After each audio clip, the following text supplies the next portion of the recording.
Welcome back. Our next guest took a broken heart to $200 down to the local studio in his hometown of Fresno. Together with about $1 zillion worth of determination, he created this #1 smash. Oh, I didn't know how much I loved you. One more try, let me put my arms around you. Living all these lonely nights without you. Oh, baby, can we give it one more try? Ladies and gentlemen, here is Timmy T.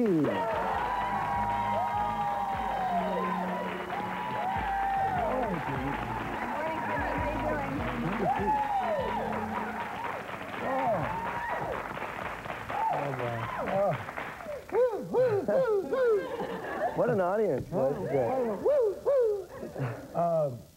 Is this all true, the background story to this, or did you make this up? No, it's true. All definitely. Right. Let us take you back to Fresno. All right. And not that long ago either this all started. No, really. It wasn't that long ago. How long ago? A year and a half. Okay. Fresno, there you are. Yeah. You're a young guy in Fresno, working a couple of jobs maybe. What were you doing? Well, believe it or not, I worked at some like McDonald's and like movies. I mean, I did everything. Locksmithing? Locksmith. I'm a registered locksmith with the state, and it's good to have something to fall back on. Well, true. And I was also a puppeteer, a magician, a juggler. So you went to kids' parties for $40 a shot, right? The usual Fresno puppeteer locksmith combination. Yeah. You know that. That was everything. Yeah. And there was Cindy. Now, Cindy was working at the gas station. She worked at a gas station. Cashier in the window. Exactly. Yeah. She worked in the window. How did you meet her? Well, I would go and pump gas there, and I fell in love with the girl behind the window. Yeah. And, she would say to you, that's another song, Timmy, the girl behind the window. Oh, maybe. You'd be pumping that super unleaded, and it would be like flowing out of your car, and it would just keep going. Oh, boy. Those fumes were really conducive to falling in love. Yeah. So what happened?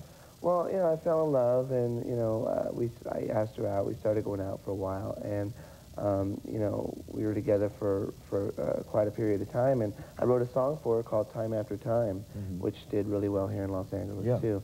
And that song I recorded for $181, and on an 8-track system. It was a friend's garage, and that same version you can hear on the radio today. We sold like almost 500,000 The one you did in the garage? Yeah. But wait, Time After Time, wasn't this, you guys were having some trouble and you wanted to try to get her back? We broke up, exactly, and I wanted to write her a song, so I wrote her the song called Time After Time. And then, did you get her back? And so, got her back, and then what happened? And then we were together for a while, and things were starting to get shaky again, and we broke up again. Again, so you wrote? I went right back in the studio. I recorded another song because I wanted one more try, so I wrote the song called One More Try. And now, did you go back into the garage or back into the studio? Well, it's the garage studio, is what it is. But now it's 48 tracks. Now, this is the song that you wrote after the breakup. Exactly. That's One More Try. That's not the real Cindy, was it? No, no, no. That was the model that we used for the video. Right. Now, this is a smash. It's #1. It went #1 in the United States, which is great, and it's doing really well outside the U.S. Well, but forget about all that stuff. What happened with Cindy? Well, after I wrote her the song One More Try, we got back together. Everything was cool. Got back again after the next hit. But wait, we're not together anymore. So. But it was a while ago. Timmy, you're writing this woman's songs. Millions of people are listening to them on the radio, and she keeps breaking up with you. What, you know, I mean, you can tell us. What's the problem? Well, you would think any woman... Is it you or is it her, Timmy? Differences sometimes, you know. You know, things just didn't work out, you know, and then my career started taking off, and, you know, it called for me being on the road a lot, and, you know, it just, there wasn't enough time in the world. When you're back in Fresno, and that gas gauge starts reading empty. No, she's a yard attendant now, right? She works at a school, yard duty teacher. Yeah. Oh, now you got to hang around the yard. You can't do that. You can't. It's really over now. There's no way to see her. Is there a chance it might still rekindle, or once you run out of hits? I don't know. I don't think so. You know, I really think the basis, you know, of the song, how it did so well in the country. I think a lot of people can relate to the simplicity of the song. You know, it's a simple song. It basically came from my heart. And the honesty of your feelings. I mean, exactly. You know, it's not a song that, you know, was overproduced or anything. And I think Quality Records, my record companies, really pushed it, and they've been really doing a lot. But now that you're a big star, and women, I'm guessing, are throwing themselves at your feet from close. Yeah, oh, gee, what's a guy to do? Wait. Has any woman ever thrown herself at your feet? physically ever happen? They fall down on the ground by your shoes and say, Timmy T. I think the answer's going to be yes. I think we have some volunteers.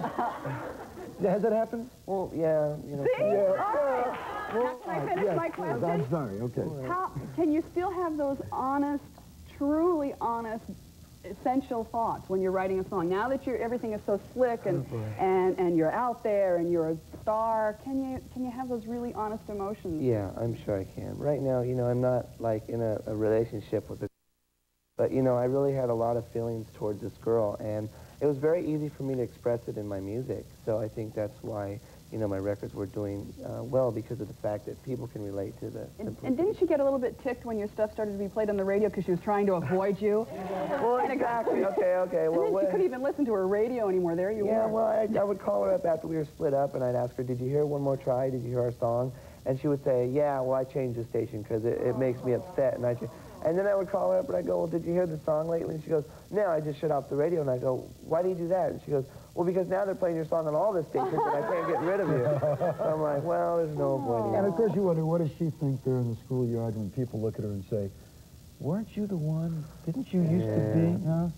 You know, she's been getting a lot. I mean, they've been saying her name a lot and a lot of things. I was reading the Globe. I was like walking in a supermarket. And I was like, oh my God, there I am. I was like, oh. And then it was like, Was it true what they wrote in the Globe? Yeah, it was good stuff. It wasn't negative. It was true? It was one of those rare cases where it was They had it right? What, will you and Cindy ever get back together? I don't think so. Not now. Yes. Then how are you going to make hits? I just have to find another girl. we have some volunteers here for you. Timmy T, the album, the cassette, or whatever you call it, is out right now. It's a pleasure to meet you. Come to the all right? Timmy T.